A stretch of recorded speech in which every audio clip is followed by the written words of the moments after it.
Gentlemen,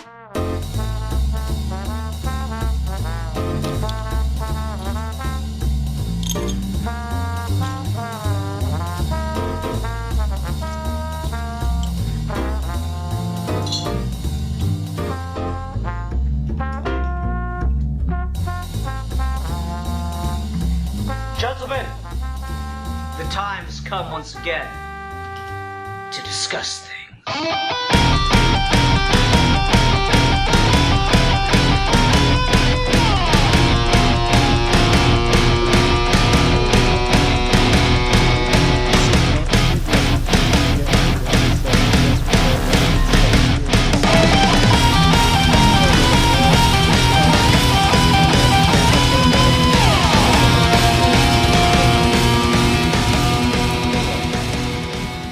Hi everyone, welcome to another episode of Geeky Gentlemen. I'm Sid Part 2. Joining me today is... A geek for fun. Hey, what's up? I'm that Matt Kid. And we are continuing our month of wonder! Yes, we're continuing to talk about Wonder Woman for the month of April. Reviewing different Wonder Woman comics. At this point, I think I'm going to commit us just to comics, just because. And so we're doing the thing that like basically is what launched this whole situation. Is I really wanted to talk about Earth 1, because Morrison and Paquette's Earth 1, Wonder Woman Earth 1 trilogy wrapped up recently, as of this recording, like about a month or two ago. The final volume came out. And this is just a book series that I find absolutely fascinating, more because it just makes me realize how far off base I am from the rest of the comic book community and stuff, and I think how off base a lot of people are from stuff that I actually think is good. And I don't know, it's just an interesting thing to discuss. Steve couldn't be here. I know he and I share a lot of opinions on this series. Alfie and I think, share a lot of opinions on this. But the wild card factor here is Mr. Matt, who's admittedly not a Wonder Stan, and you know we're more disappointed by that every day. Really, we're thinking of an excuse. Yeah, like if we're looking for reasons to Makes cancel sense. Matt, here we go.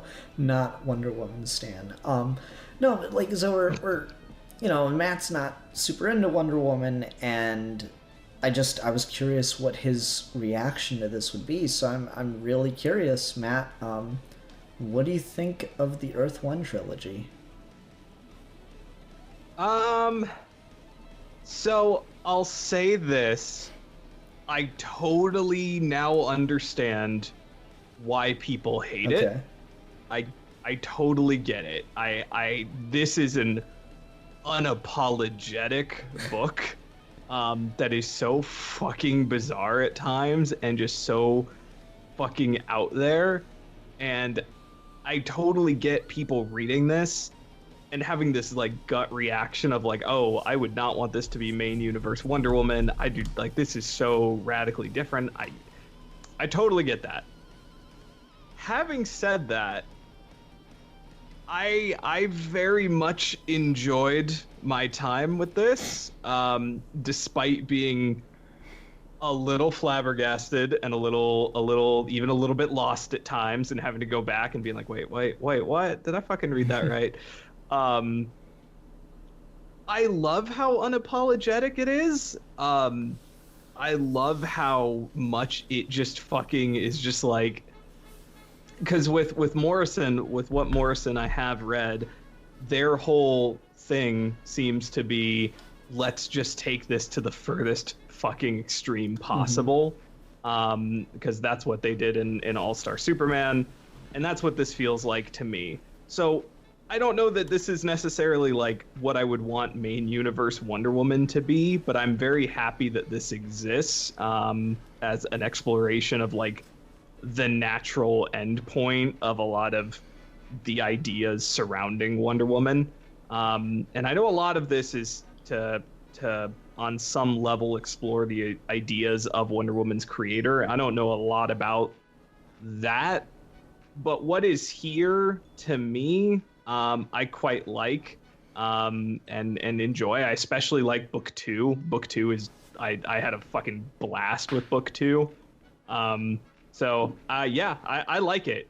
I also feel like I also feel like it's just a lot. It's a lot, and I don't know that I don't know that my thoughts are like 100% gathered. But this was definitely an experience, and I've seen a lot of real shit takes about it, which has helped solidify. Because every time I was like, man, I don't know what I feel about. I don't exactly know how I feel about this. Sometimes I'll scroll down to like comments and shit like that, and I'll see people commenting why they hate it, and then I'll be like, oh well, that's just so far off fucking base. Never mind. This is good. Like they'll be like, oh fucking. Oh, what they do to the Nazi woman, how is that any different to what fucking Dr. Psycho does to Wonder Woman? And I'm just like, well she's a Nazi. Okay. So I know that's a little bit scattered, but my point is I did enjoy this. It's just a lot, and I'm slightly overwhelmed by how much it is, but I enjoyed this. I would recommend it. Okay.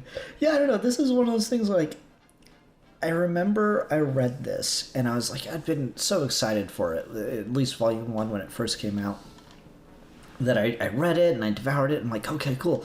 What are people saying about it? Because I read it like volume 1 like the day it came out, I want to say, and I just immediately went out to go consume reviews. And I was just so blown away by like the amount of just immediate negative reaction to it. And I guess the part that fascinated me, and still does, I mean, it's a little lesser as time has gone on, because I think people are just kind of dug in. I mean, the first volume was 2016, and that was a lifetime ago. For most people on the internet, that's like, they were like in 5th grade in 2016 or whatever, and now they're an intellectual. But like, it's just, I remember the initial reactions to it, and there's one review that like stuck out in my mind, and I purposefully sought out female voices to try to get their thoughts. And the review that stuck in my mind is someone talking about the cover, and she's like, yeah, I mean, like, I know that Wonder Woman was in like a lot of chains and bondage situation and stuff, but like I thought we'd move past that, and I think it's so degrading to put her back there. And I'm like sitting there and I think about it, and I'm like, it's like you looked at the thing and thought about it for only half a second. Like, I don't expect everyone to have read interviews with Morrison or know the history of William Moulton Marston and his upbringing during the early days of the women's suffrage movement. But like, when the text of the book is saying stuff like, submit yourself to a loving authority and everything will be okay, then the bondage imagery makes sense within that context. And like, you don't need any other context. It certainly helps, I think, to have like the wider context of Moulton and the wider context of women's suffrage. One of the big displays they did is they'd walk around in chains, or they'd chain themselves up to visualize the weight that society had put on them. Like, that was a thing, and that was what partially inspired Marston's work outside of just the fetishism. So like, when you have Wonder Woman doing stuff like that, it's like, okay, so this should be, you know, this should be obvious. But then it goes deeper, and like, you know, there's that scene right at the beginning of Volume 1 where Hippolyta is like being, you know, raped by Hercules or attempted to or whatever. And just immediately, I remember a review like dunking on the art and talking about how it's so wrong to like sexualize and glare at these women and to put a woman in such a harsh position just for your jollies. but then like ignored 2 pages later where Hippolyta kills the fuck out of him. And I'm always so perplexed by the takes on that. You know, you fast forward to 2021 now, and most of the negative stuff I've seen about Volume 3 or Earth 1 just in general now either comes from people who've already decided that Earth 1 sucks and don't want anything to do with it, or from people who are like really, really right-wing. For shits and grins, I went and I read an Amazon review where I went to Amazon listing for it and I found the first negative review and I just read the whole thing and I just sat there and laughed so hard for the guys talking about how it's just SJW feminist propaganda and it wants to make all the it's what liberals want. It's the future that liberals want of taking the of like taking men and neutering them and how it doesn't want or wants female supremacy, which Wonder Woman has never stood for, which of course Wonder Woman has stood for. And it's like the one that he got like really caught up on that like I started like crying laughing during it is he got caught up on the butterfly Venus Amazons from the alternate reality Earth where they keep men as pets. And like he's sitting there talking about it, he's like, and this is seen as it's just fine, it's okay, they want to make men slaves in this world and they're acting like Wonder Woman's just okay with that. And I'm like, literally they show you that and Wonder Woman walks away and it's like, well, that's a way to do it, but that's not the way I want to. And then she spends the whole book trying to avoid that outcome. And like that scene is in there to show this is what you're afraid Wonder Woman's gonna become as when this is what people are afraid of when they talk about ideas of like female supremacy. And Wonder Woman isn't about that.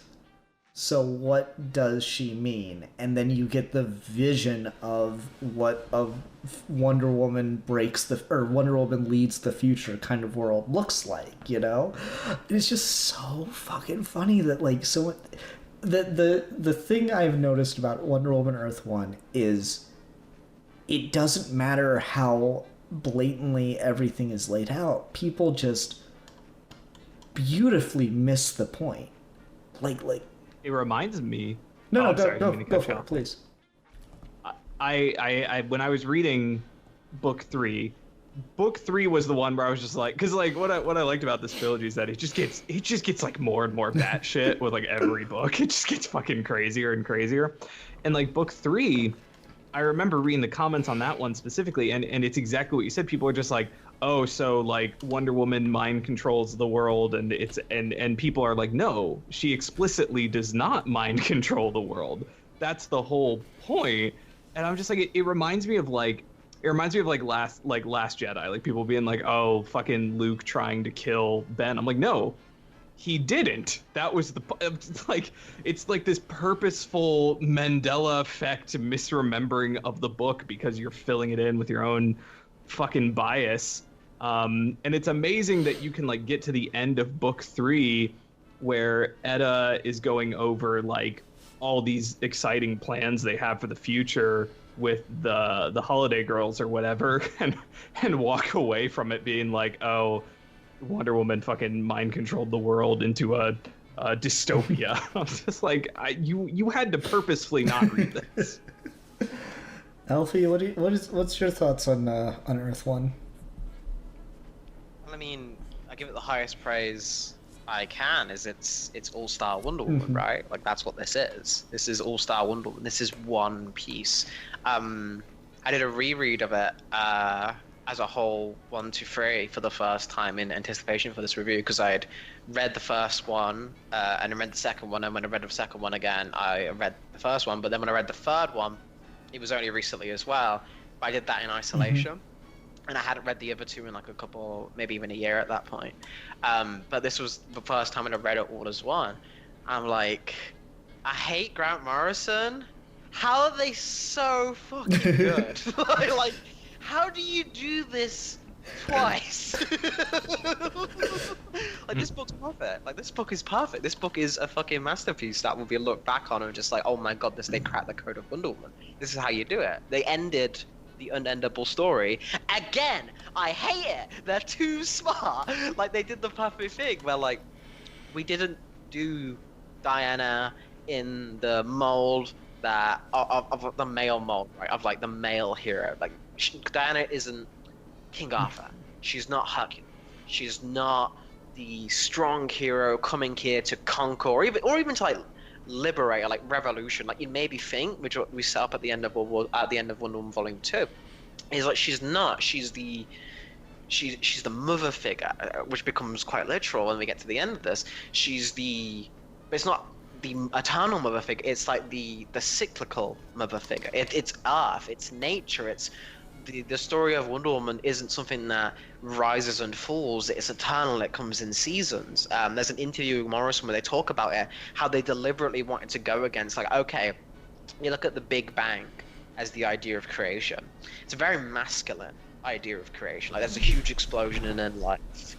The Amazons wouldn't necessarily believe it like that. They may think of it more like a flower, there's like a rhythm to it. There's like seasons to it. And as a fan of Norse mythology, I like that idea quite a bit as well. So to see this book where we start off with a Diana who does want to help people, but you get the sense that she really just wants to do it because she's just bored and she wants adventure, and like this idea, like Steve, like they even say, it's like she's not necessarily in love with Steve Trevor when she first meets him.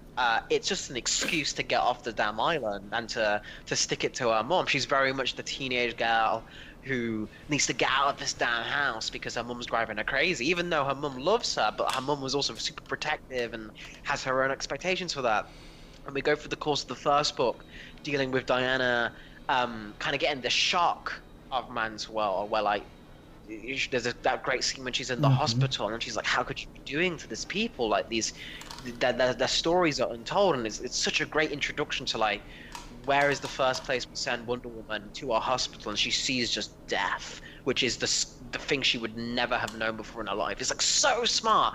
And then we keep that going. Like, okay, she's got a thing for man's world. She actually does want to help it. It's not just for the thrill of it. She's met good people and now she wants to save it. So that's what book 2 is about. Is like, is she doing the right thing?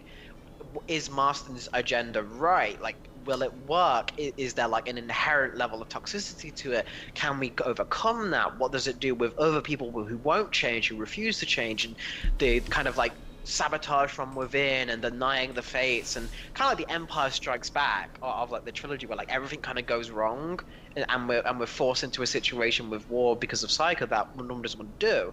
And then we get to this one, and like the cover and everything makes you feel like it's going to be this big battle revolution, but like we open and it's already won. We opened the story and they already did it. We were already in Harmonia, and it's just the retelling of how Wonder Woman beat the world, beat the patriarchy with loving submission, but in a way that wasn't what the Amazons initially had. Was like, because we see the Venus people who are doing it like to the extreme.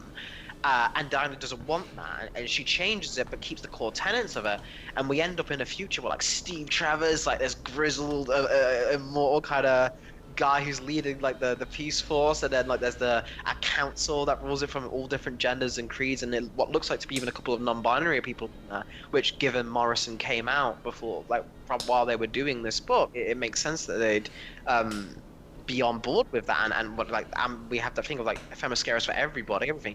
It's just, and then the ending. Oh my god! Like, it's just, I could just gush about this. Like, everything about this book is so thoughtful, so well executed, so just on the money, and just so gorgeous. Like, every panel from this book and how the panel layouts are like the lasso of truth. It was like, mwah! I'll stop now because you guys breathe, but like I had to get off my chest. This book kicks. No, dude, I absolutely, I agree 100%. I love this book. I think it does so much so well. Like, legitimately, I think I have 2 complaints about this book. I love the art, Alf. You're 100% right. I think that this would have a bit more credence in the community, and maybe just like structurally as a piece, if they had gotten a female artist for it. I think that would have at least helped it get a little bit more cred. I think a lot of the negative reviews that talk about the art and like the sexualization of things would probably be muted a little bit more if there was a female artist working on this. What can you do?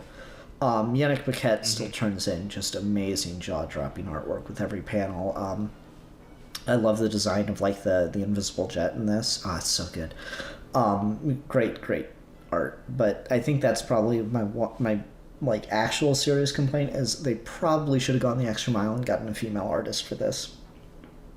Second thing, and this is stupid. This is like the dumbest fucking complaint in the world.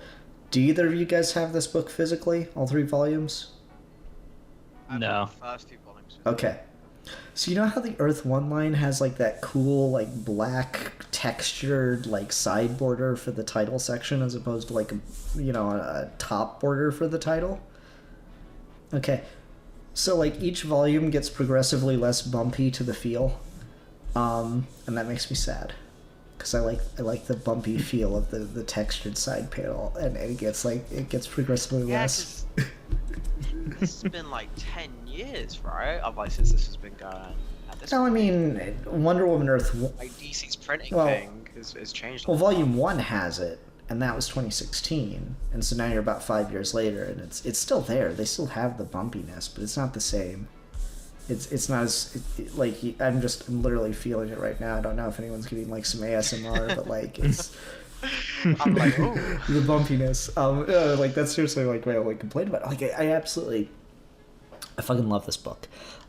It does such a good job of confronting the ideas. Like I remember when Volume 1 came out, and a lot of the complaints I heard, not only from like people that were posting poor take reviews, but like people that were like pretty. I really respect their opinions. One of the complaints about Volume 1 is like, well, it just kind of ends. It kind of fizzles out. It kind of just stops. It doesn't feel like a proper conclusion to a story. And I'm like,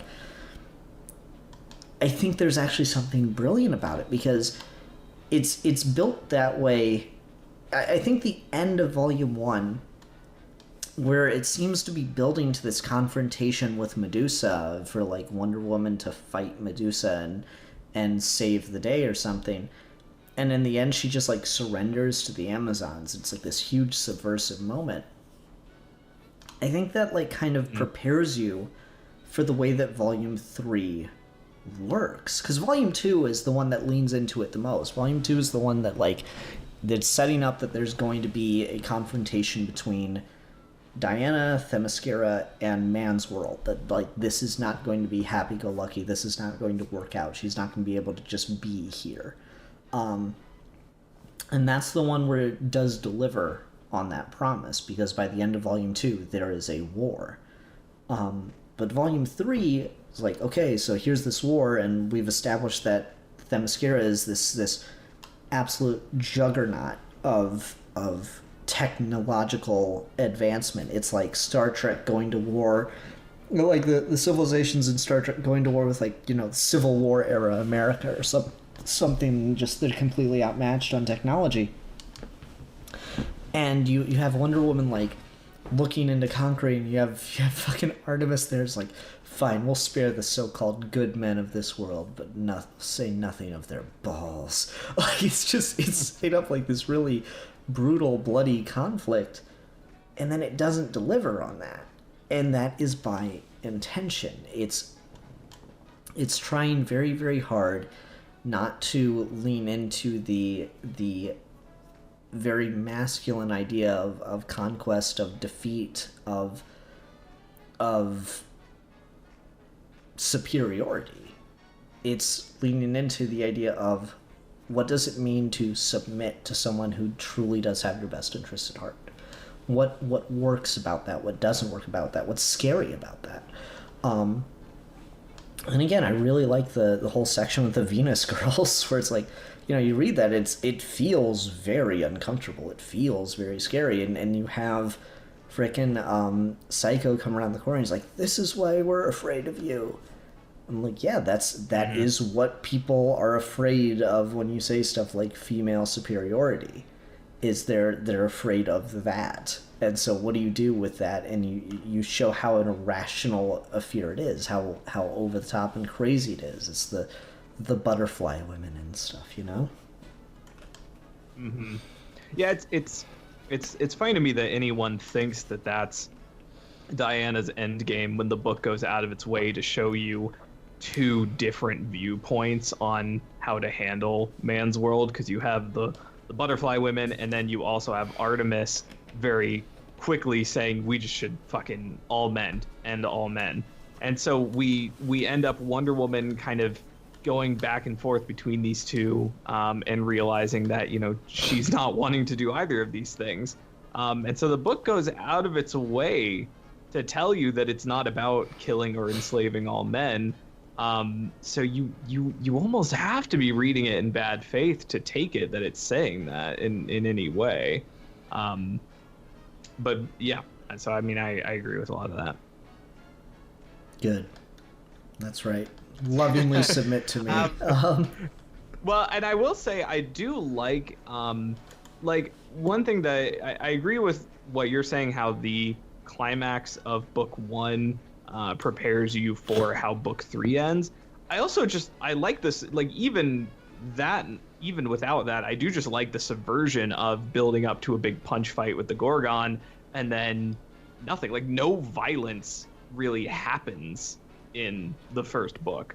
There's very little violence at all, and then there is a brief moment of conflict in the second. There is some conflict in the second book, but it's always done where Wonder Woman is either defending herself or defending others.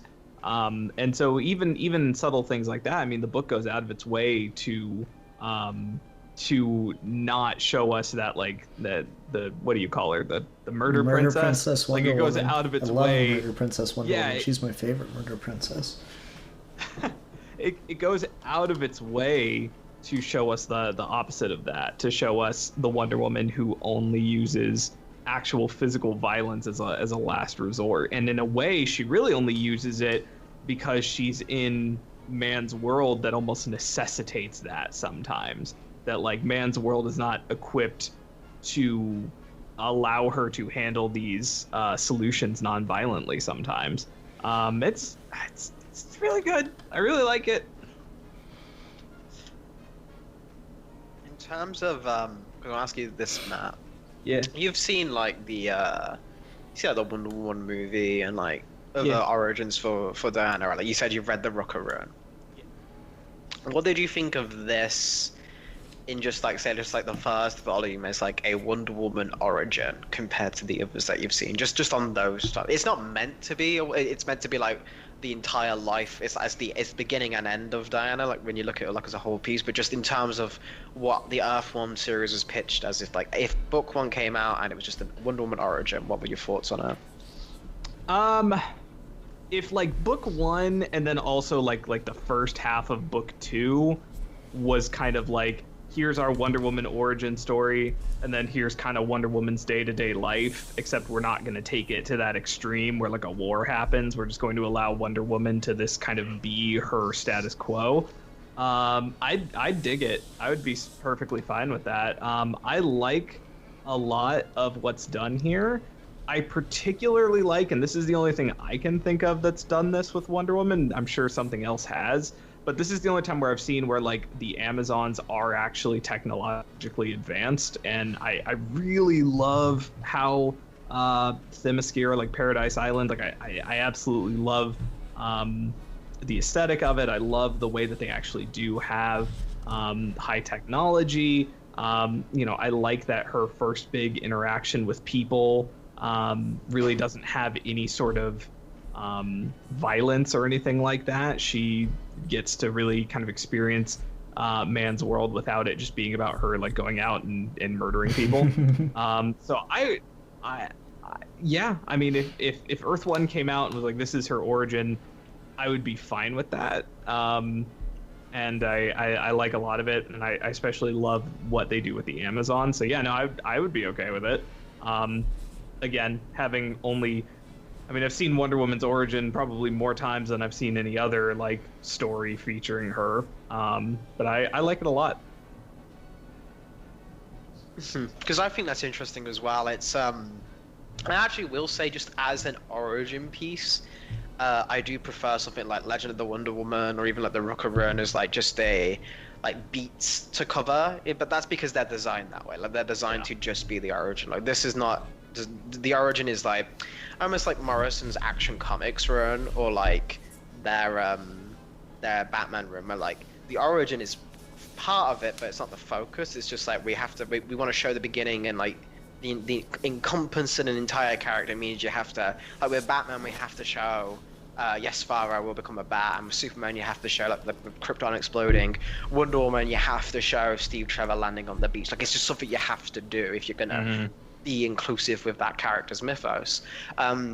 So I understand it that way, but still, like, there's really great touches in this of how that's done. Like, I really like the touch that Steve Trevor is brought on, and like I like the fact that Steve Trevor's black. Like, I really think that adds a lot to why he doesn't, like, when he has that thing where like he doesn't sell out the Amazons, because he's like, look, I know exactly what would happen if you people got found out and what the US government want to do to you, because it already happened to my ancestors, kind of thing. Like I think that's really interesting, and gives it a kind of like a different twist. Like there's not a lot of race politics in this book, but like it's something that I appreciated just to like a little bit of change. Like if we're not having Steve Trevor be the World War I or World War II veteran, I think that's like a good way for like the modern Steve Trevor to be. I like a lot of the stuff with Hippolyta. I think this is probably my favorite version of Hippolyta, where she designed Diana. Like, it has that great thing where, like, I designed Diana as a weapon, but the Earth One I changed my mind for you, because, like, I was so angry at the start, but then, like, they have that great power. It's like 5,000 years passed. It's like, and, like, the anger just goes at that point. Like, the anger and like the reasons we have these traditions that we just do for centuries, and they're all unchanged because like we progressed and we reached the peak of technology, but then we didn't have any like X factor. We kind of just stagnated, and because we were only isolationist on ourselves, we reached the peak of all. Well, this will all it will ever be is this, and I think that's a really good way of having the Amazons be flawed without making them murder princesses, not idealized. Yeah, like there's that's a really, again, murder princess is the buzzword thing, but like there's a really like narrative square you have to kind of go through of where like the Amazons need to have a better way. They need to be aspirational, and they need to be this entirely feminist fantasy of like, yes, you do not need men to be healthy and create all the things in the world. It's why I don't like the idea where Diana comes to Earth, she's like, what's this? An ice cream? See, I like the ice cream thing. No. I like ice cream. Okay, but like, really, you need a dick to create Yes, ice cream? that is the process, Alfie. How do you But, think like- you stir it? Like, Okay, that's good. But like, in my mind, the funnier joke is like, she'll say to like Clark or Bruce, be like, "Oh yeah, have you heard from the atomic Flaxel?"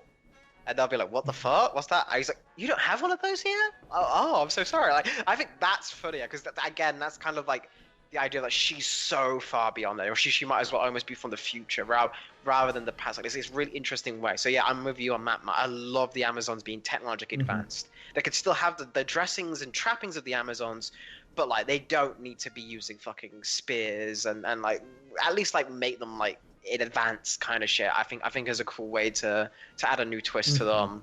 yeah, And I mean, it reminds me a lot of like Wakanda, where like we still have these very clear cultural signifiers and this very strong emphasis on our history and where we come from, but we still have that advanced technology.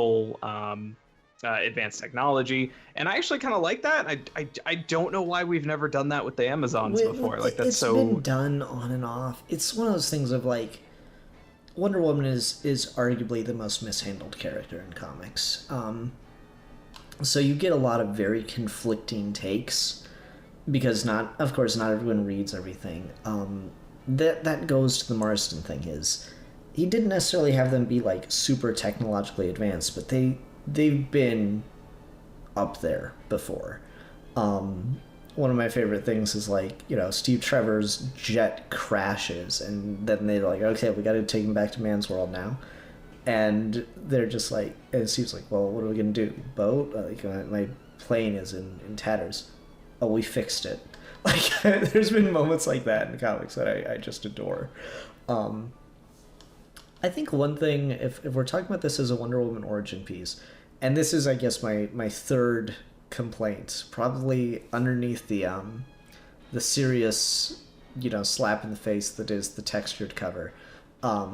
I think my third tentpole complaint is I really don't like the Hercules twist to Diana's birth. I think it serves the story in a really, really good way. I think it functions, but I still feel that it really undermines a lot of the point and a lot of the ideas behind Wonder Woman to have any kind of male involvement, even if it is, you know, post-mortem, in her birth, to have her born of a man's seed, even if it's by Hippolyta's, you know, crazy technological weavings, I think is a mistake. Like, it serves the story really well that, like, she's, you know, Hippolyta's, like, you know, last-ditch effort, her revenge on Hercules is to create a daughter from him that will, like, destroy his world. Like, I think it works a lot on those things, but when you're taking, like, everything else out of Marston's playbook and making it the best possible version of what it could be, to take the one thing that is, like, unquestionably great about Marston's thing, like, you know, we talk about, like, the bondage with Marston, and it's like there's an argument for it, but there's also a little fact that he's just a fetishist, and so it's like you got to do a song and a dance with it. Like, when you talk about the feminism of it, like, yeah, there's really great feminist ideals in it, but it's also the fact that he's a fetishist. He's into, you know, femdom, basically.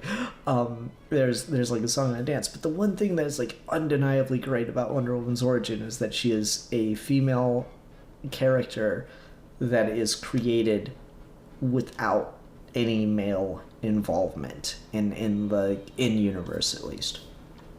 I think that is such a strong fucking choice out the gate, and to contradict it here has really led to, and I gotta kind of eat my own words on this, because for a while I was like, no, it's fine, she can be the daughter of Zeus or the daughter of Hercules and some stuff, it's fine. The true origin will stick. And I still believe that to an extent, but I've also, like, literally seen and had conversations with people where I've explained that Diana is made from clay. That's her real origin. The daughter of Zeus thing, the daughter of Hercules, that's all stuff people have added. It's not the true origin of the character. And I've had people go, oh, I didn't know that. I thought she was always Zeus's daughter. I'm like, oh, fuck. Well, I guess, and this is just me being obtuse about Wonder Woman. So, like, in like the most, like, more traditional, like, Wonder Woman, is she like particularly stronger than the other Amazons? Generally yes, because what it is the 2009 Wonder Woman movie probably does the best job of, like, giving you a direct of what it is. Of Hippolyta goes out to the beach, she digs up the clay, she molds the clay into a child, and she begs the gods to give her a child because she's so, like, she so misses that opportunity in her life, just being on an island of women. And sometimes it's all the gods, sometimes it's only the female gods that breathe life into Diana, but because she is of the gods, she is stronger. Oh, okay. Gotcha. Yeah. That makes sense. I've seen that movie. Oh, no, you're fine. You're fine. I generally, if you're going to do that with it, like, it's more vague in the original comics. It's just Hippolyta fucking did it. And it's funny in this because she apparently did it again. They just give, like, an offhanded mention to fucking Donna Troy as with the, like, oh yeah, it was made to be your playmate thing. So what, whose fucking sperm did you use for that then, Hippolyta? Like, what the shit? Like, that tends to be a lot of the Wonder Fam's origin is Hippolyta just got bored and started, like, you know, getting on the pottery wheel and making babies, because that's Donna Troy and Nubia's origin. Look, you know, she's opened up commissions. I'm just saying, like, she's the first one was pretty battered apart. You know, as an artist, you try and replicate like what people know you for, and then you end up with something like Donna Troy. So like, maybe it was a good thing to for her to stop. But like, yeah, I agree with you on that, Ian. I like how it does in story. It's interesting because like Morrison talked about this on an interview they did with Kevin Smith when he was doing the Fat Man and Batman, where it was like the interviews with the creators. It was one of my favorite Morrison things. Like, it's just 4 hours of just Morrison talking to me. They were talking about when it was upcoming with the Wonder Woman Earth 1 book, and Kevin Smith was like, well, you know, what are you doing about the daughter of Clay thing? Because like, I told my daughter, like, oh yeah, what's Wonder Woman's origin? Just like, Batman's parents get shot, Superman comes from a Krypton. He's like, oh well, she's made of clay. And then like his daughter responded like, clay? I'm fucking clay. That's what we get. They get like cool planets, and I just get to be fucking clay. So it's like, what are you gonna do with that? And then Morrison's like, well, yeah, you know, it makes her too different from us. So we've got a good take on it, but you'll see. So like, knowing in context that was his thing, I think he tried to square the clay thing, while also maybe I think he'd heard things from people like that, where like, well, Wonder Woman makes Wonder Woman too separate from us, which I don't agree with, but like, I can see the argument a little bit. So I think as long as it's done in like revenge with Hippolyta, I can take it. I don't like it when it's like Zeus is like a gift. Like, that's what I liked about Dead Earth. Like, I think it's worse when it's like, they just like dated, or like they just fucked, or whatever, or like it's like a gift from Zeus specifically, or whatever. I think that's when it's just entirely unredeemable.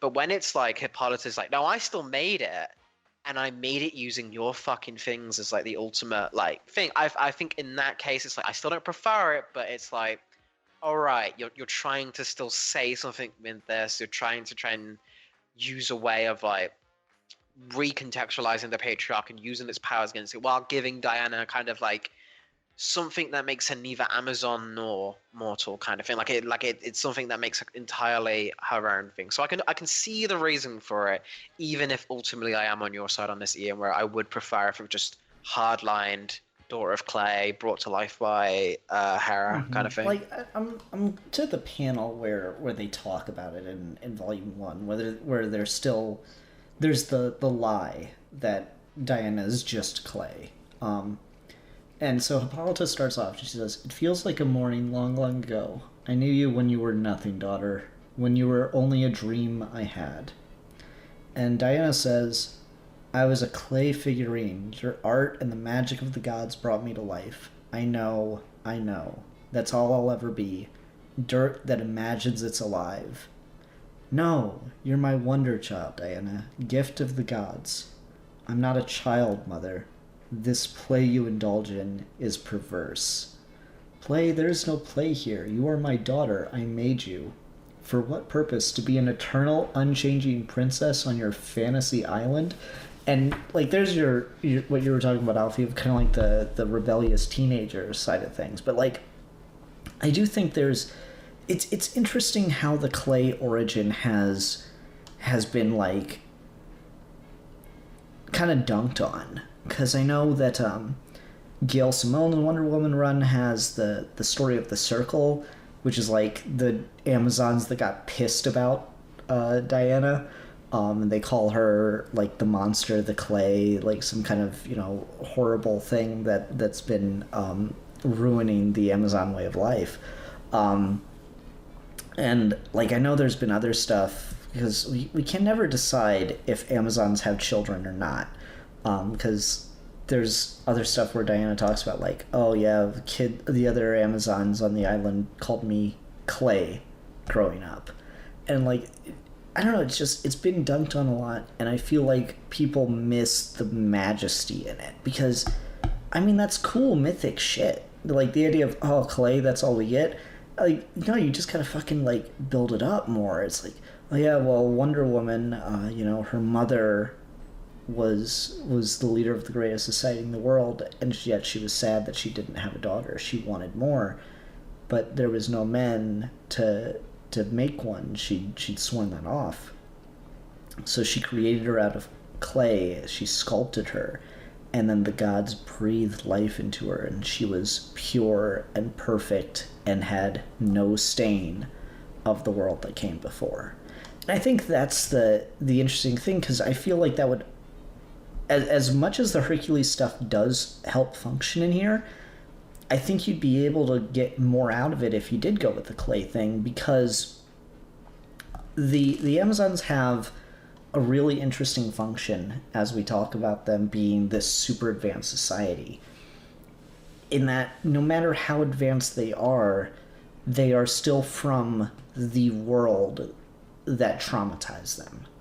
The Amazons have a really, really hard time grappling with the idea of walking this path of forgiveness, of getting people to submit.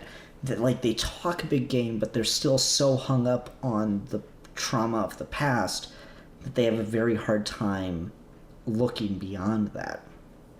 That it takes Wonder Woman to come in and be that person who has only ever experienced the greatness of their society and can look at the world of men with the disgust, but also see it more as a pity than as something they deserve. Is I think the really, really fascinating thing, because, like, she goes to man's world and she's just, like, you know, disgusted by it. But instead of it you know, proving her mother right or proving every awful thing right, she sees it and she feels pity for them and she wants to help them suddenly, and like, she immediately is ready to go on that direction, and it's like immediately runs into an awkwardness. Like, I really like that scene in Volume 1 with Steve Trevor in the hotel where she's like, okay, no, I know you guys just need help. I gotcha. I'm going to need you to put on this collar and submit to a loving authority. What? Like, it's really, like, it's a really funny scene because there's still a naivety to it. And then you get Volume 2 where she's kind of going into it and really immersing herself in man's world. And Volume 2 is the one that I think is the most mainstream, because Volume 1 just got dunked on super hard. So I think Morrison kind of dumbed down Volume 2 a lot for people, and I think that's why it's the one that does get the most praise. It's why it's the one that Matt likes the yes, most. Yes, that's the nice way of what I was going to say. No, but like, I think it's the one that gets the most praise, and it's the one that, like, shows the most conflict and things. It's the one that's the most accessible to people out of the trilogy. And to an extent, you could probably read Volume 2 on its own without having to read the other two. You'd be, like, kind of disappointed not getting a conclusion to anything, but you could do it. For a while, it looked like we might not get a Volume 3, and I was really, really sad. So it's just interesting that Wonder Woman creates that bridge, and I think the clay origin works just as well, if not better. I just think that it's not given the gravitas that it should be. Because, I mean, it's more special than every other Greek myth origin. I don't know. Yeah, I can totally see that. I actually did want to talk about specifically Book 2 because obviously, like, Wonder Woman herself is not the only character from Wonder Woman mythos that gets sort of a certain amount of kind of, I guess, not reinvention, but just a take for this particular story. I had a really fun experience with Book 2, in part because literally my only exposure ever to Dr. Psycho is the Harley Quinn cartoon show.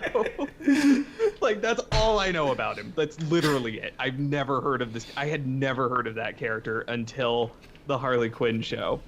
So then I'm, like, reading this conversation she's having with this guy, And I'm just like, oh, see, this is like kind of cool. We're actually kind of like having someone step up and kind of question these things. But then you get to the end, and he's Dr. Psycho, and I'm like, what? Huh?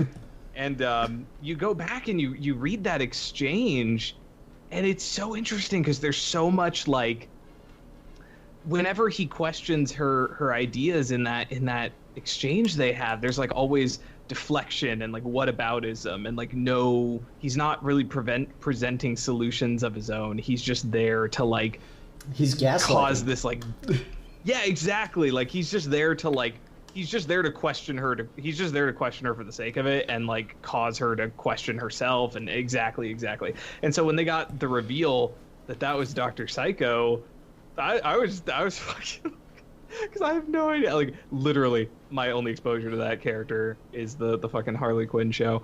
And so I mean, I think that was part of my enjoyment, was like once that reveal happened, I kind of got hooked and just kept, like, I couldn't put it down. So I mean, yeah, I mean, I agree that Volume 2 is the most accessible, but I do think you almost need a little bit of that accessibility. I think it helps for it to almost feel like a more traditional Wonder Woman thing for like a brief snippet of time before it kind of continues down the rabbit hole of being All-Star Wonder Woman. So I really enjoyed that. I really enjoyed the book's take on Dr. Psycho a lot. You know, again, he's not the Dr. Psycho from the Harley Quinn show. So I mean, I could see him calling this version of Wonder Woman a cunt. I could see it. Right, yeah, exactly. Like, He's like funny. Pretty good. But like, that's we did a whole episode on Geeky Adrenaline about like Dr. Psycho, and we talked for a good minute about this version of it. So I don't want to repeat too much of that. But like, Matt, have you ever seen like the game Super Seducer? No, I haven't. That's just what there is. So it's a game about a guy who teaches guys and dudes and chads to pick up chicks, and like, listen to these 3 simple ways to get any girl to come on command. You too can be the giga, like that kind of shit. Making Dr. Psycho, who's always meant to be like the creepy, perverse, like super like objectifying women, like villain of the Wonder, like if Ares is like the masculine, like raw, like power and like the phallic imagery of like the nuke and everything, like Psycho is just the lust, like he is just that. Putting that in a modern take as just the dude who tries to like the pickup artist, like that dude, it fits so well. It's so like the predatory nice guy as a Wonder Woman villain is such a smart idea. Yeah, I mean, you basically have, they even call him a pickup artist. He's like a fucking like an actually effective Roosh V or some shit. And like that as a villain, that as like a take on someone who's just gonna manipulate and gaslight. Very, very cool. Very, very much liked that. And I think that could be part of the reason why I like book 2 so much. I mean, again, like you said, it is more accessible, but I really enjoyed a lot of what was going on there, and I thought that was a really like cool, inspired choice. Yeah, no, I think it's probably my favorite version of Dr. Psycho. I've not read a ton of him, to be fair, but like it's one of those things where the way Dr. Psycho like functions as a character has always felt just a little awkward, because you know they make him a little person, and it's mostly just to like play him up as like gross and weird, and that's, you know, kind of inherently insulting. So there's always been a bit of an awkwardness to the character, and so I think just making him kind of like a short, dopey looking dude is a better choice. I even like that he gets like a happy ending by the end of this, because they talk about like briefly at the end of Volume 3, they're like, oh, Psycho is even back with his wife Marva. I was like, okay, that's yay, good for him. Maybe not for her, but good for him. Yeah, I don't know, it's interesting. Let's talk about one of the other characters introduced in this from Wonder Woman lore, and that's Paula von Gunther, Baroness von Gunther, the, you know, Nazi Uberfräulein. My only previous exposure to her was in that kick-ass opening stinger for Brave and the Bold with Wonder Woman in it, which is like just all I. So I knew of the character previously. Like Wonder Woman had like a Nazi villain who she fought. But like I really like the taken that we deal with. Okay, so we've been talking about like toxic guys and how we deal with that and stuff like what is loving submission looks like in practice over a long period of time, and how does that apply to women who commit hate crimes and follow in the footsteps. Like how do we deal with that, which I think is like, if that didn't get answered as a question, like the argument of the book I think would be lacking a lot. So the fact that we spend like with like the absolute like she is a Nazi like we and not like a I'm like recruited like she is a full like stand proud, and obviously they say like again when like they clear her mind of like the brainwashing of the Nazis and stuff, like you see the person underneath who was kind of trapped, but that's more like metaphorical. That's more just like if we could do that to every person and like kind of free the baggage of their mind. The hope is that they would become like apologetic for it and like on their knees like crying kind of thing. But like the reality of like that's just like the superhero concept of the world. You can do stuff like that. You can do like moralistic ideas like that. With the idea of like how do we take this person who is just so overtly evil, so overtly think, and then try and build a redemption story for them, not in the sense of like them themselves, but like how do you Hippolyta cancelled but she stuck around to do the hard part. And then and then even after the thing, I just love that scene so much. I gotta read it out loud. Let me go. What is that? What are you doing? The Venus girdle. It changes every body cell with vitalizing currents and harmonizes the brain, encouraging obedience. A dainty thing, is it not? I won't. You can't control me. You can't make me. What's happening? My Nazi ideals slipping away. They don't make any sense now. I thought that line is I thought I was strong. What's wrong with me? I'm so weak. I must be weak to wish to serve cruel, weak men. Like Herr Hitler, I if you truly long to be a slave to the ideas of others, well, we can find you a loving mistress to help you explore your desires in a healthier context. Yes, my queen, sob. How can you ever forgive me? How wise of you to know this is all I ever wanted. Devote yourself to me by following the Amazon code. Go with our sweet Mala to Improvement Island. There you will come to know yourself until the Venus girdle is no longer required. I just fucking love that part. And then the fact that like Paula kills her later in the book is like super tragic. And like Paula like is fighting Wonder Woman and talking about how she doesn't have any control over herself because of, deep-seated Nazi programming and shit like that. And I'm just like, God, that's so fucking like the idea implicit in that the Nazis made a super weapon out of someone who is so entirely devoted to them and only wanted to serve them. And then that wasn't good enough. They had to install deep-seated programming to be able to kick back on her at a moment's notice, I think that is so fucked.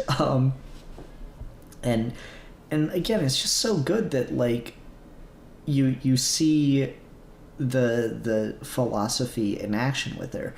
So the idea that like, we'll just put the Venus girdle on you and people interpret it as pure mind control and stuff. Like, no, it's pretty obvious what it's doing. It is showing you the lie of your beliefs and showing you what you really wanted is to be included, to be a part of a thing. That's what a lot of the appeal of fascism is, of course, is that being brought along with the group, right? And to see that with Paula, and then again the poor girl kills Hippolyta, and I love the way Hippolyta just Hippolyta has read the Greek tragedy and knows what is coming and just takes it like a fucking boss. That's your girl boss action right there. It's Hippolyta's reaction to, oh shit, now I gotta die now, don't I? Fuck. I guess we doing this. Yeah, like she there's this really interesting through line in this book of fate and how it's done is the panel borders are like the lasso of truth but also the thread of fate. It's constantly being weaved, and we start that in the first one and we kind of end it in the end. Well, this is all predestined to happen, but not in the sense of a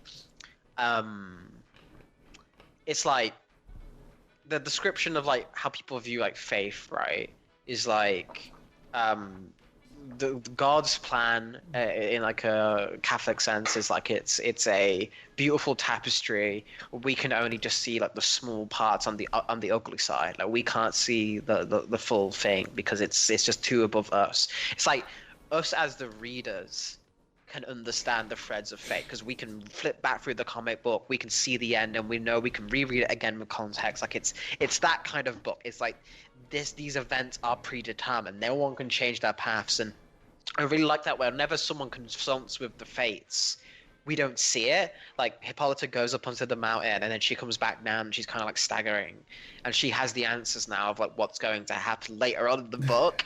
And like I just want that imagery. She gets to the top of the mountain and it's just Grant Morrison sitting up there. Like that kind of shit. Hi, my name's like, Grant. Come on in. Yes, this is what's going to happen. I'm really sorry, but don't worry. Just wait till book 3. It's going to be a good moment.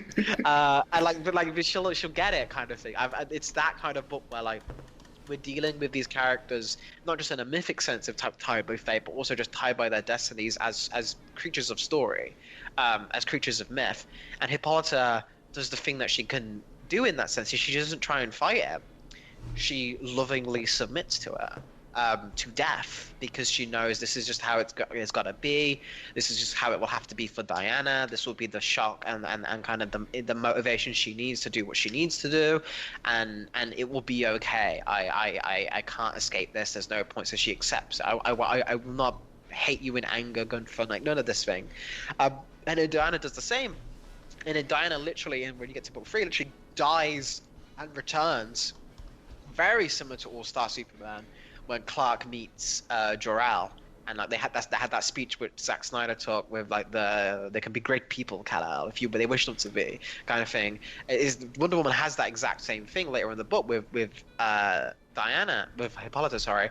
But unlike Superman, who is the story of like the father, the son surpassing the father, where All-Star Superman ends on the idea of like, okay, Superman can now have children and descendants, and there will always be another. There will be a Jonathan Kent for Superman.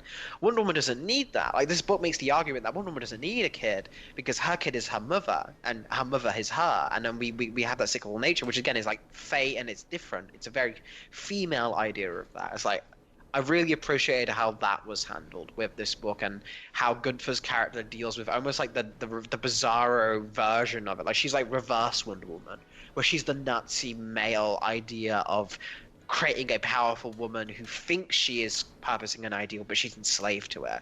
Like, whereas Wonder Woman's all about breaking the chains. Like I think Gunther as a Wonder Woman rogue in this book is kind of like, she should show up more. It's hard to say because he's a Nazi and he's getting tired to that, but like she's a really good foil. Stephen Orlando did some interesting stuff with her at the end of his recent Rebirth run. I love what's done with her in Bombshells. She's one of the main villains for like the first good all half of Bombshells, and then in United she's redeemed. The idea of Wonder Woman redeeming Paul von Gunther is something I find absolutely like perfect. That like even the worst kind of person, literally a Nazi, literally the Uberfräulein Paula von Gunther, Baroness Paula von Gunther, the Uberfräulein Nazi Superwoman. Even she can be redeemed in the eyes of Wonder Woman. It's one of those like beautiful things, because like even Superman would have a hard time with that one. Yeah. Like Superman has a hard enough time absolutely. with Lex Luthor, who's like just He's just like a capitalist. I mean, can I talk about something, a comparison between this and All-Star Superman, where Grant Morrison reveals that Wonder Woman is fundamentally a better person than Superman Sure. is? As a Superman stan, but like, how All-Star Superman ends with the idea that Superman is dying and he's doomed to die, and he goes through this hurdle. And by the end of it, he's confronted with Solaris. And Solaris, but this is my thing when I disagree with people when they say, "Oh, All-Star Superman's like a classic Silver Age." No, it's a very human take on Superman. Is Solaris is begging him for mercy. Solaris is like, "Please, mercy." And then Superman raises his fist and says, "You'll live." And then boom, like he just hit the impact of the hit. Lex Luthor is like, "Please give me the cure, please. I could have saved the world." Superman knocks him out with a punch. If you wanted to save the world, Luthor, you could have done that a long time ago. Blows up the thing. It's like Superman is still that. He's the best of the masculine ideal. He is the punch the face to the Nazi.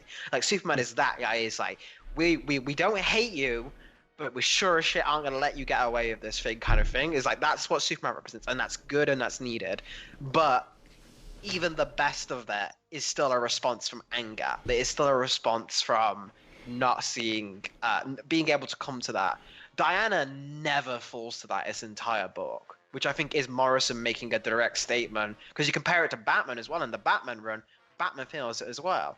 Out of the Trinity, Morrison, who has written all of their like defining stories, has conclusively said Wonder Woman is the best person of all of them. Yeah, I mean, I think that's something that's reflected a lot.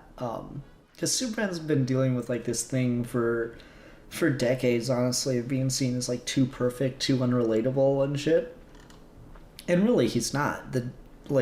For all the God imagery and stuff, he's just a really nice guy, but he's still a guy, you know? Wonder Woman's the fucking Christ figure out of all of them. And it's like, she certainly deals with like her own level of that, but like, she gets the humanization of being a feminist, I guess, and it's like people see it as like being more petty or something. I don't know, or people see it as like a flaw. Even Wonder Woman writers. I'll never forget that David Finch, when he was being brought on to do the end of the New 52 run, before we knew it was the end, but he's like, yeah, we're really excited with what we're gonna do with her as a character. You know, she's gonna be like bold and outspoken. I don't want to say like a feminist or anything, but like kind of in that direction. I'm just like, the fact that like people run away from that label so hard with Wonder Woman when she's literally created to be a feminist, like, talking point is so funny to me. Oh god, there's so much.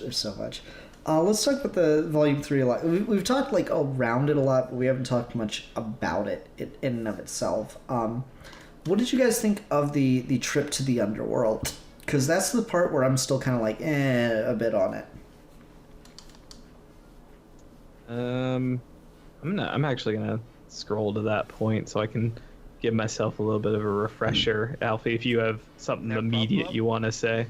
Yeah, I like it in the same sense of, again, like, if this is the most it becomes All-Star, because this is what happens in All-Star in the second to last issue in that book, where Superman runs to the Daily Planet and completely collapses, and for all intents and purposes dies, and then goes to the Kryptonian afterlife where he talks to his father.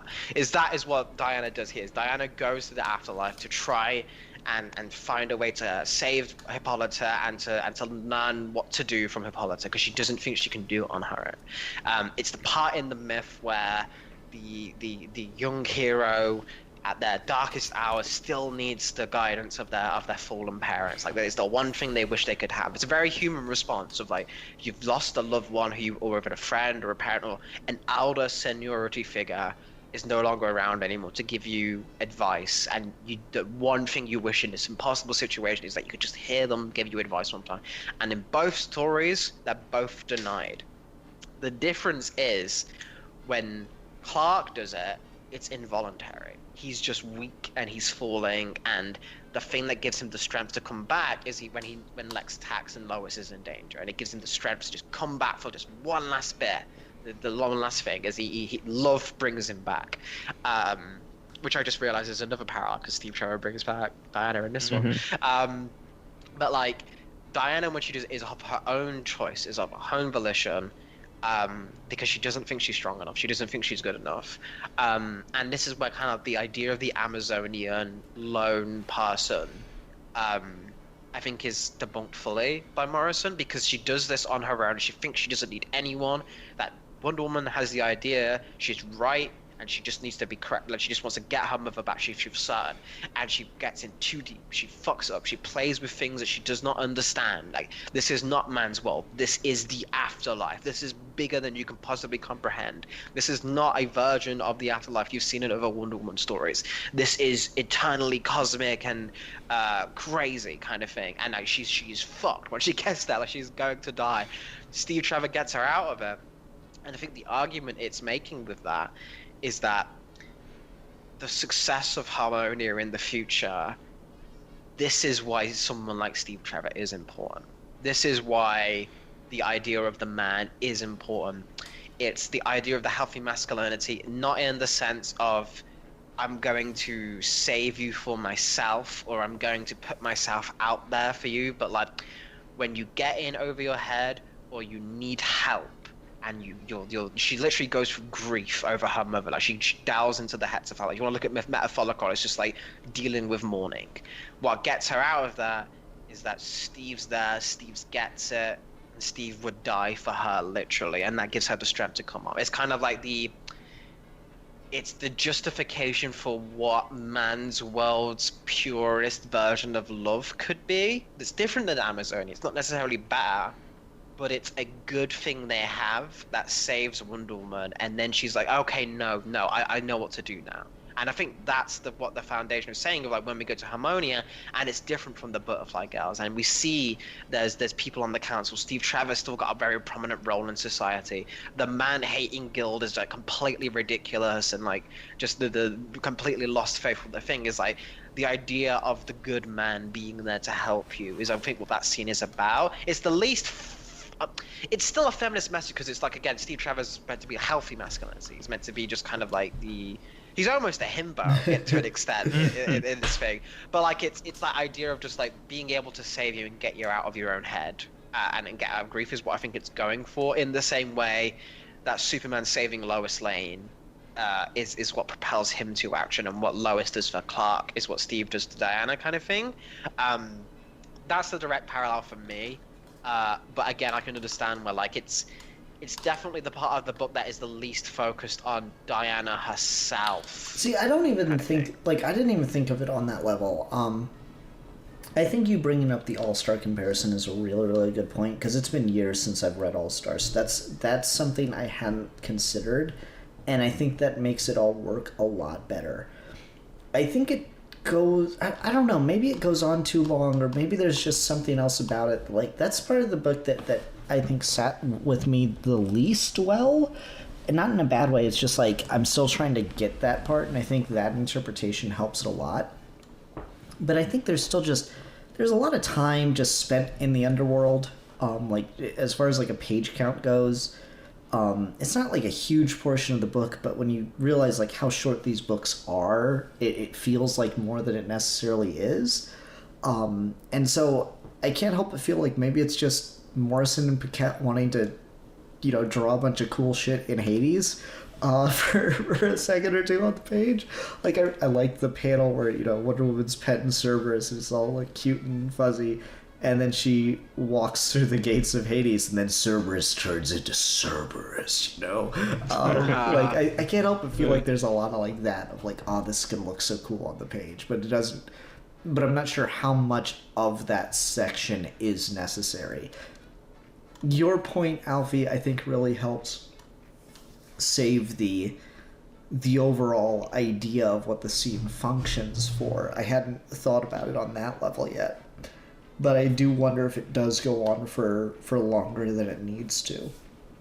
It definitely is. Like, the All-Star Superman scene is like 3 pages, whereas this is like just like a good chunk. So I think I wonder if that's just to think of like, we're doing the same kind of idea but differently for Wonder Woman, but also like, hey, kind of like what you're saying is like, oh, but this is the first time we get to have Grant Morrison doing the Greek afterlife, and like, so they've got ideas for it. Like, I kind of want to sit and play in that space for a little bit. I wonder if that's a little bit more, because like again, they've done Krypton before. Like, they don't need to spend multiple page counts on like the thing. But I wonder if that's the key difference for why it is longer, despite you could cut it down a bit and you probably could get the same message across. But I think it is still needed. I think you do need that journey, because again, that's the argument for why Steve Trevor's important. That's the argument for why the men can be good, and kind of message of that thing. If I were to give it that, it's the Doctor Who example, like Rory Williams, like waiting forever for Amy. Like, it's the good man is the guy who goes off to fight to war. The good man is the man who waits for you and helps you deal with your grief. That's the difference, is what it's trying to say. It's like, this is why Steve Trevor is as important as a character, in the same way that All Star's saying this is why Lois Lane is important as a character. Yeah, I mean, to be honest with you, I mean, even if it was just an excuse for Morrison and Paquette to be able to play in this underworld, I mean, honestly, it's not that many pages, and it's really cool to, whenever you consume a Wonder Woman thing on a purely surface level, I think there's always kind of an excitement to see how the artists and writers involved will handle the kind of Greek mythology and the god side of things, because that's such a cool, like, there are so many cool takes and reinventions on Greek gods and Greek mythos. So even as just a visual kind of treat to be able to see the takes on Cerberus, the takes on Hades, and all that good stuff, I do think it's a very like visually interesting segment, and it's the only part in the book that really kind of looks this like trippy in the way that it does, and so it visually it breaks things up, and I can't help but love that line when Steve Trevor pulls her out, and he's like, you can make mistakes, and she's like, why doesn't anyone ever get that? It really solidifies Steve as kind of like you were saying. He has this like outside perspective on Diana that's very different. He didn't grow up around Diana the princess. He met Diana when she was a reckless teenager, and so he has this perspective on her that like you were saying really kind of brings forth the kind of best parts of their relationship and the best parts of him. So I quite like it. I hadn't quite made the deep story thematic connections that Alfie had, because I guess Alfie's just got a bigger brain dick than I do, but no, I did enjoy it. All Star, I'm just obsessed with that fucking book. So like, anything that even slightly resembles it, I'm just like, that's an All Star Superman parallel. Let me get my copy out. As I immediately jumped on that ship. The moment it happened, the moment it was like down, I was like, I must go to the end of it. I was like, you're not. And then like she comes back to life and Steve Trevor's like that. It's like, now we must go for a far-on adventure. I'm like, Morrison, you good, man. I respect the shit out of you. Thank you. That was for Alfie. That one. I looked at the dedication in volume 3. It says for Alfie. I TP'd Alan Moore's house an extra time for him, and he helped me out with that. They really gave me a solid on that one. That when only Earth 1 Volume 4 Goku shows up, then we'll be talking. Goku Earth 1 when? DVDC Goku Earth 1? That's a really good point. I think the other thing I want to talk about with Volume 3, there's I think two things I want to make sure we cover a little bit more.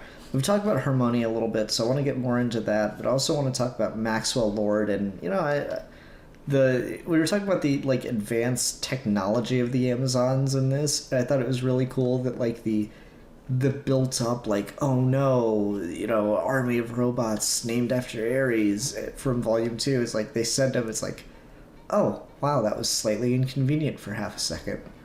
Okay, now that we know there's not anyone in there, this will be fun. I fucking love that the Amazons just fucking wreck the shit out of the automaton army. And like the one really thick Amazon woman, she's like looking at it, it's like, oh, this technology is so pathetic. It's like a really crude recreation of our own stuff. And I'm like, God, that's so good. That's so fucking subversive. I love it. Oh, fucking I lost my shit when Ares Mark II shows up and they beat it and it goes into self-destruct and she wrangles the lasso around its neck and it's like, no, the lasso compels you in every language, even in code. And I was like, oh, that's so fucking awesome. Oh my god, that's amazing. I loved that. It was great. Yeah, that shit was good. I love So good. I love it when the fucking lasso's like magical properties just get like really weird. Like there's a fucking it's like 2 or 3 issues called Heart of the Amazon, and it's about like this female scientist who like steals Wonder Woman's DNA in order to like augment it with herself and shit. And she gets in a fight with Wonder Woman, and Wonder Woman gets the lasso on her, and like she just reverts back to her actual self. It's like, what happened? The lasso forces the truth, and you know that my DNA is not yours, so it's taking it back. And I was just like, that's so fucking weird, but it's cool. I love shit like that. It's weird as shit, but I love it when they do that. Yeah, that was a good ass moment. What did you guys think of Ares / Max Lord? Like putting Max Lord in and you're thinking, okay, so he's gonna be like the tool for Ares, but then just going all out and say, no, Max Lord is Ares. I like him. I like the way he's like. Again, my exposure to Max Lord is Wonder Woman 84, and that's it. So I enjoyed him a lot. He's got a lot of really great moments, like when they're watching him through the like fucking magic mirror and he just looks at it and it explodes and shit like that. Like, I had a lot of fun with him. I thought he was really him and his like fucking bumbling trio of like generals and scientists and shit. General Conquest. Really great. Yeah, exactly. Really great. You know, because Ares being the god of war, being a foil for Wonder Woman, who's all about, love and stuff like that. I feel like that came through really well here. I really liked him a lot. Like I've said before, when it comes to Wonder Woman things, I can't really speak for the historical representate, like how the character has been presented historically, but I thought he was really effective here. And I just really enjoy his smug fucking face. He does have a smug, very punchable face. He does. He really does.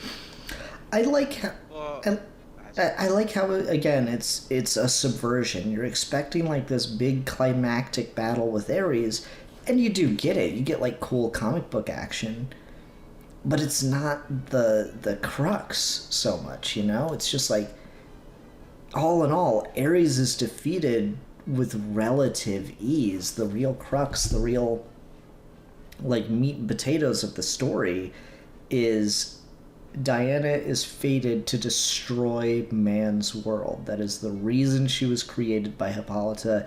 That is what she is going to do. There's no stopping it.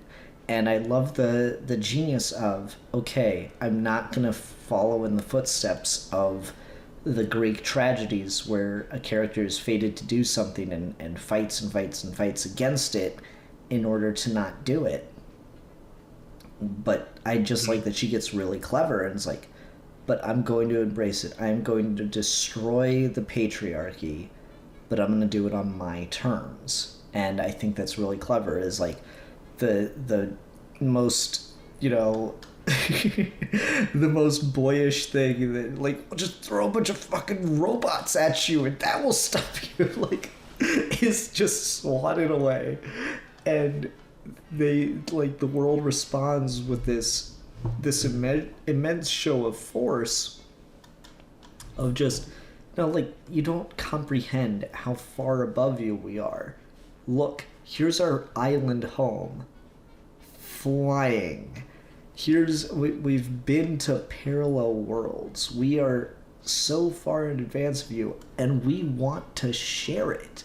We want to give you this, but we want to do it on our terms, and so the world must surrender the values on which it is currently existing, the values of patriarchy, the values of of servitude, the values of capitalistic gains will like. It reminds me of a conversation I was having. People were like, they were talking about the scene in Hudlin's Black Panther, where the like Wakandan, you know, heads of the state, like the Wakandan equivalent to the Joint Chiefs of Staff, are sitting there talking about like what to do about the West, and one of the guys like, you know, maybe we could give them something in order to, you know, open up peace and be more involved. Something harmless. What if we give them the cure for cancer? And one of the guys is like, no, the West will just find a way to ruin it, and make money. If they wanted to cure cancer, they would just stop. They wouldn't let their people smoke cigarettes. And I remember like seeing someone read that and like, oh wow, the Wakandans are such fucking assholes. They're just hoarding the cure for cancer. Like, you're too into the story. You're not understanding the point.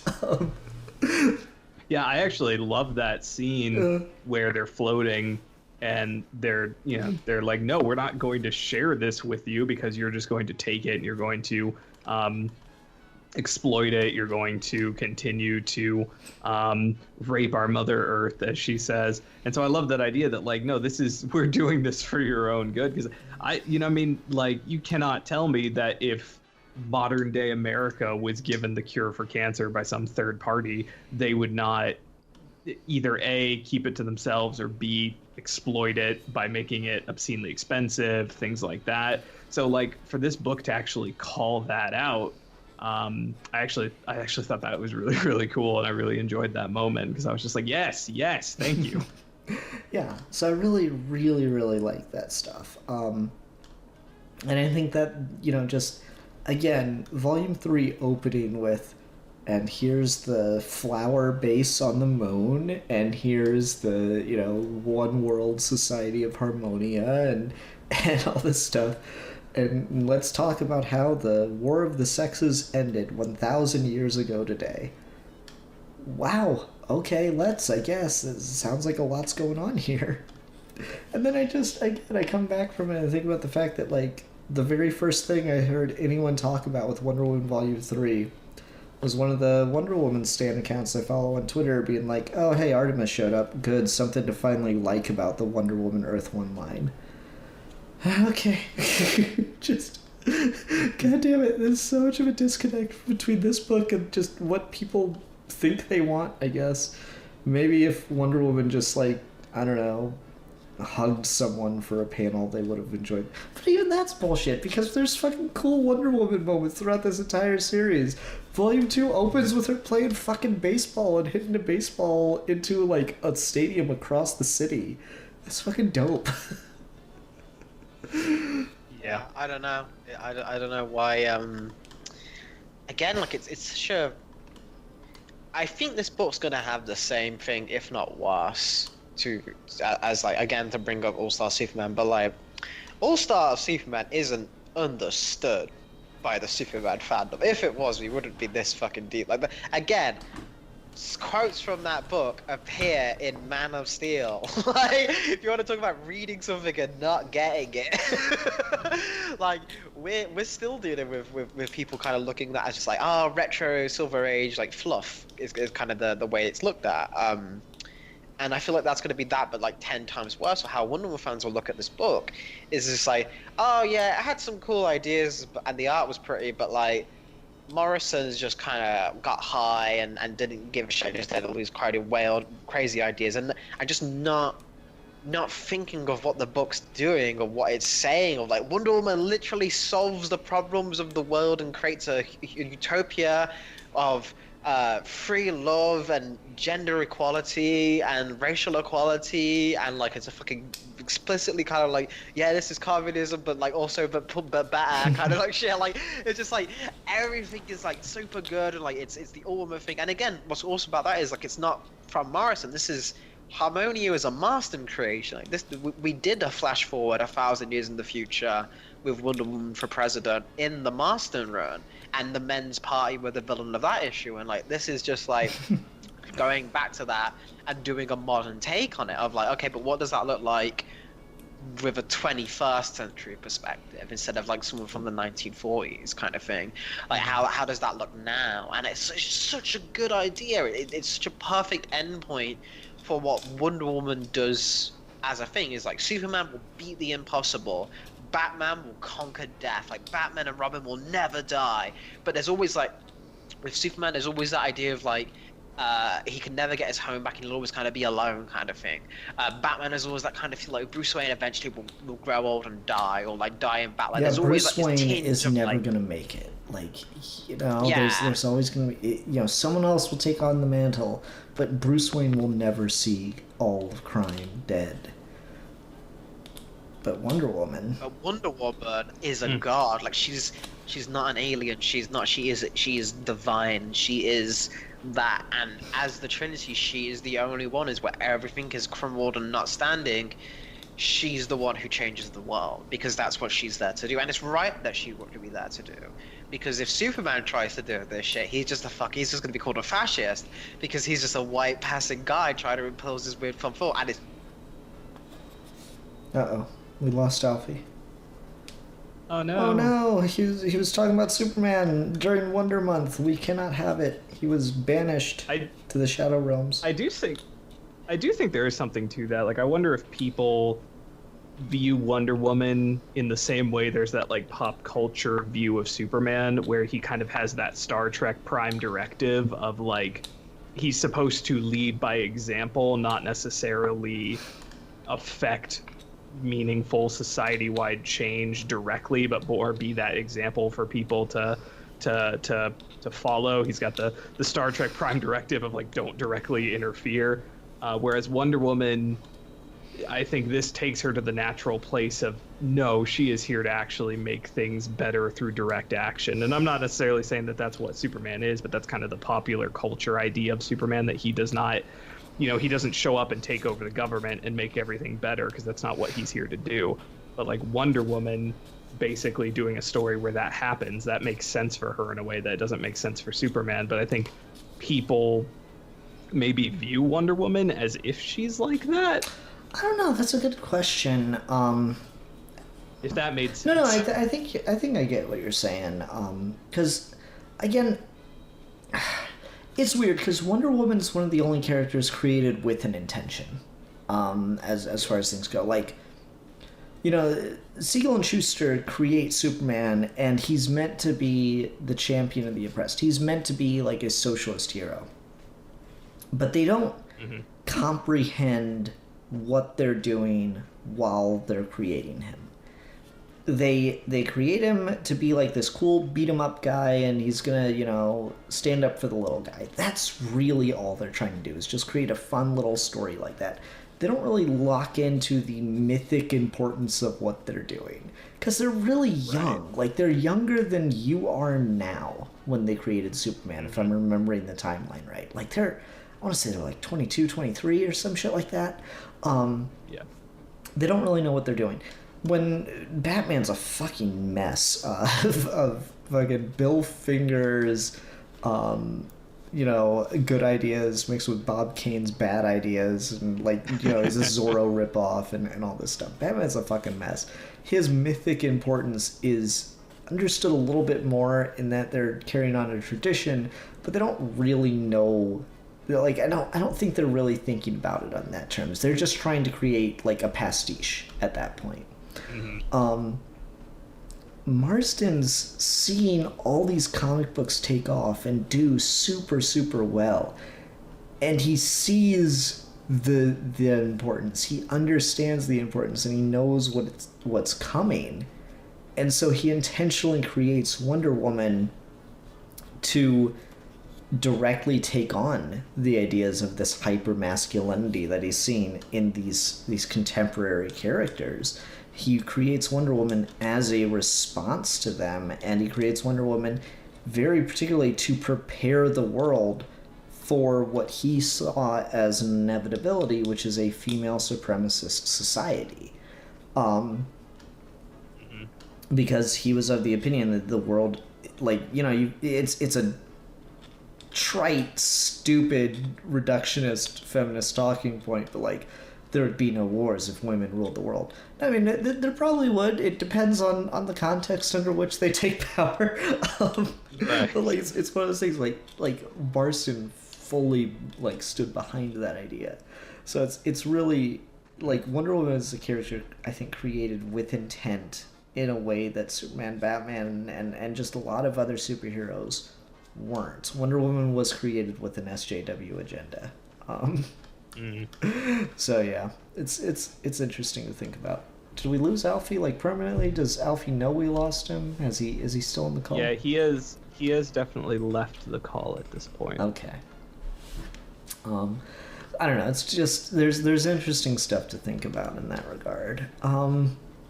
I'd hate to end without Alfie here, so we'll go for another minute or two to see if he shows up. Did you have like a favorite moment, just like a single thing where you're like, this is great from any of these books? Wonder Woman showing up in a burqa. Oh yeah. I was fucking hype as shit. Like, I don't know what about that grab. It could be that, like, growing up, I actually knew a lot of, like, I had, like, a lot of Muslim friends. I was very good friends with someone who wore a hijab in high school. And, like, it's been a struggle to see that represented in superhero fiction. And I know Wonder Woman is obviously not necessarily a Muslim character or anything like that, but that was such a striking visual image that was very unexpected. And I just thought it was cool. That was really cool. Yeah, no, like Morrison had the idea of like this ever-changing wardrobe for Wonder Woman, and I think Volume 2 is the only time you really get it. Like, you get one outfit change in Volume 1 with what the holiday girls put her in, and, you know, dress her up in makeup and stuff, but Volume 2 you get like the college teacher outfit and the ambassador outfit, like you get the baseball outfit, you know, you get like the shifting wardrobe in Volume 2. Volume 3 does it a little bit too, but Volume 2 is really where it gets to shine the most. Yeah, the Wonder Burqa, you can even see like sketches of it. It's interesting. Yeah, I was actually looking at some of yeah, that, Paquette like reached out to a Muslim friend to help get ideas for the design and stuff, so I thought that was kind of cool. Yeah, I do like that. It's pretty hype when that shows up and you're like, whoa, okay. I think it might have been a little bit stronger if she doesn't immediately take off the, I don't know what you'd call it, the hood part. Yeah, I would be, well, see, I don't know, when you're just wearing that part, it's typically a hijab, but I know it's different if it's covering the nose part, because the hijab leaves the entire face exposed. When it's covering up to the nose, I'm not sure what it's called. I think they actually talk about it in the notes in the back, but yeah, I get what you're saying. I think it's like a little weird that she shows up in it, and it's like her way of being respectful of the culture and stuff, and then she immediately takes it off, and I'm like, that feels counterproductive. But I will say I like that. I mean, I grew up in a more religious house, and so like I have mixed feelings on like the relationship of religion to like women in general, and to see Wonder Woman, and I know a lot of people like that's part of like Islamophobia, is like a lot of people see like the hijab and they see the burqas and stuff like that, and they immediately jump to that is like 100% a repression of women, and that's awful and that's terrible. And I'm not here to defend or be for that. I'm just saying it's cool to see that, because that's kind of this unapologetic endorsement of like, you know, no, this is not something that is necessarily degrading to women. This is just a cultural thing, and to have Wonder Woman wear that and have respect for it as another way of presenting femininity culturally is really cool and really neat, because I know that's a big far right like talking point when it comes to Islamophobia, is just the purposeful misunderstanding or the purposeful unwillingness to consider how Muslim women view their own faith and their own relationship with how they dress and yada yada yada. I'm not equipped enough to have that conversation, but I do think it's cool to Matt, see talk that. about it all. Give me your TED talk, Matt. I think you're right. I think for me, one of the things I just get like the most excited about in it is I really like the fucking catchphrases in this. You know, it's as silly as it is. I like that Wonder Woman's got like the hola, and that we get like suffering Sappho makes a return, and that Etta Candy gets her woo woo like things. I think that's all really fun and cool, and adds like a fun level to this book that I just really enjoyed. Another. Oh, I love Etta Candy's like, oh, they have class bitches on Amazon. Like, kind of ruins the fantasy. So good. Yeah. That is really funny. Am I back Yep, now? you're back. Oh, okay. Sorry about that, folks. Internet be fifth dimensional. You know, the Wi-Fi signals here is kind of weird. But yeah, I agree that the air candy in this book's is pretty cool. I like her depiction in this. I like just her getting focused, and I like that the Paradise Girls kind of exist even in the far future. Is a fun touch. All right, Alfie. Matt and I talked about two of our favorite things. What's like just a moment from one of these books where you're like, yes, I love this? If I just had to pick one, I really like the where Diana is fighting Gunther, and that fight scene just awesome, by the way. It's just like, it's got a really cool like energy to it. But like when she's like, you killed my mother, she does that thing, but then like it immediately cuts to like she like then helped her, is we'll get you help kind of thing. Like that's such a definitively Wonder Woman moment to me. Like, that's such a, she will be in the heat of battle. She will be a warrior, but she is not cruel. Like she's not the warrior that we know. She is an Amazon warrior, which is, they're a higher class. They're better than us. They do it differently, and they know mercy is a strength, not a weakness. That I thought was a nice little touch. The moment that I think is just makes the whole thing. I don't know if someone's talked about this before, but it's that last page where Diana becomes Hippolyta's mother and reborns her through clay. I think that's just such a good idea.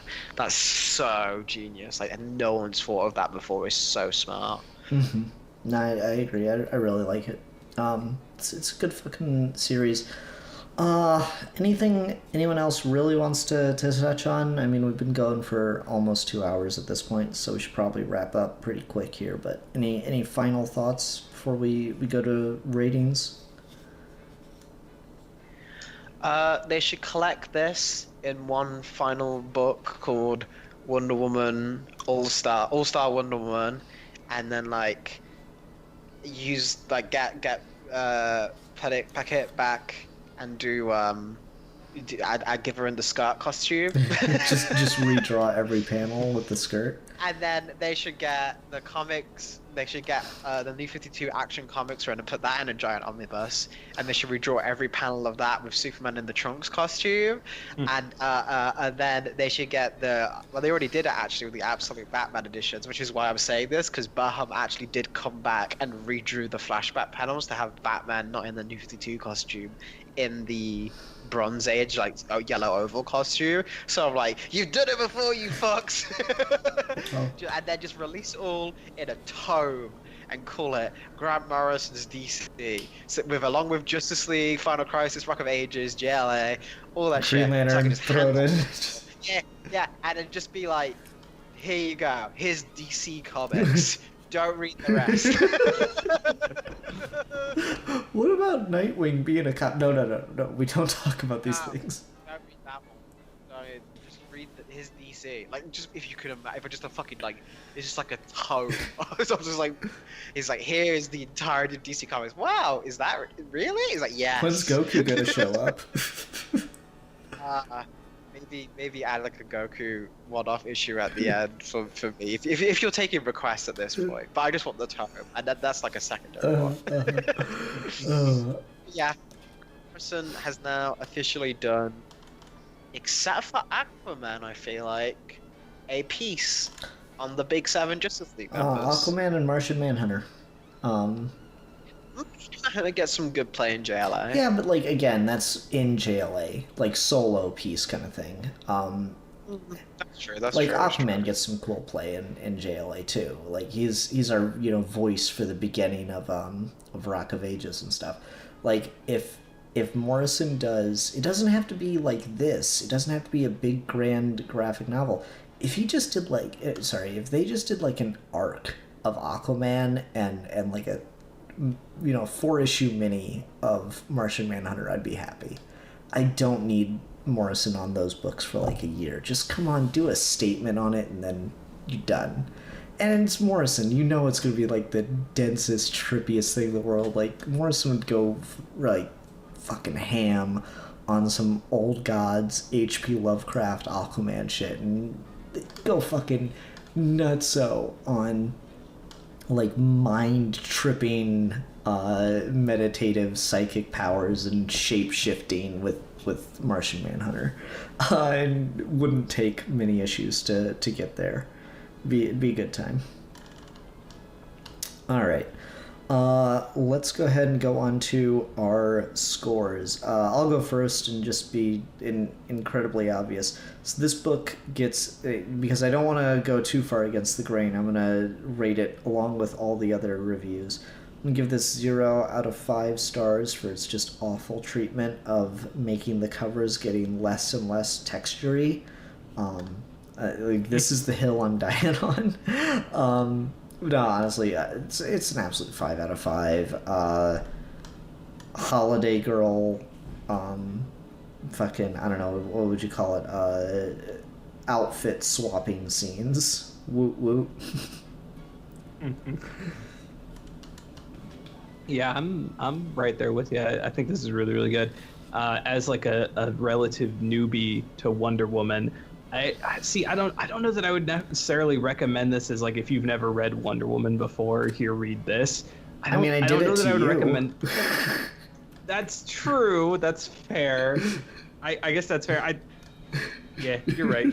I would say at least, but I at least have like some culture. Like I've seen all the movies and I've read her in group. That whatever. The point is, I do think this is really good. I would also give it a 5 out of 5. I don't know, Dr. Psycho Lion Canes. Yeah, this is again like I've gushed up front, like I've gushed in the middle, and now I shall gush at the end. This is. Alfie, did you have a single complaint about this book? Look, man. What do you want me to do? Like that. They're too good. Again, I open this. I hate Grant Morrison. Like they just, it's like this motherfucker don't miss, man. Yeah, they're good. In the heat of battle, they don't miss. In the heat of controversy, they don't miss. This motherfucker just doesn't miss. And when they have like a full time to really pitch out and go forth with an artist, like they did on Batman, like they did with All Star Superman, you just get the peak of what these characters can be. And like so, like I'd be disingenuous to do anything but gush. Don't worry, we'll find bad comics. Like I'll do Jargon, Superman, or whatever. You can hear me and geek for fun. But for now, this is just every time I read a Grant Morrison work like this, I always want to be a better writer. But reading Grant Morrison's Wonder Woman Earth 1 has made me want to even be a better person. Which is like there's how great these stories are and how great this character is. So, and I'll give it 5 out of 5. No, I'll give it 10 out of 5. 10 out of 5 what? 10 out of 5 kangaroos, motherfucker. I love Jumper. God, I fucking miss the Kangas. The Kangas are like the best thing. I need to think of a way to get a fucking Kanga scene into DBDC. That shit's too good. Anyway, yep. Should be good. Well, Steve is technically the one who's supposed to give us a pick for next week, but Steve's not her. So... what's something else? It'll be a fun surprise. Yeah, I mean, we can TBD and then ask him and then do it that way. Might be the best way to do it. Yeah, that might be the move. Alright, fine, we'll do that. I'll think of something for backup in case Steve can't make something come together. I'm worried Steve's gonna pick, like, something shitty, and I'm gonna have to fucking end it talking about a shitty thing. But whatever. It's fine. Alright, everyone. Thanks very much for watching. Until next time, I'm the Philosopher. And I am the champion of. They ripped my seat off. I am the feminist Wonder Woman erotica appreciator. And we will be lovingly submitting to Ian when he'll end the episode. And we will be discussing things.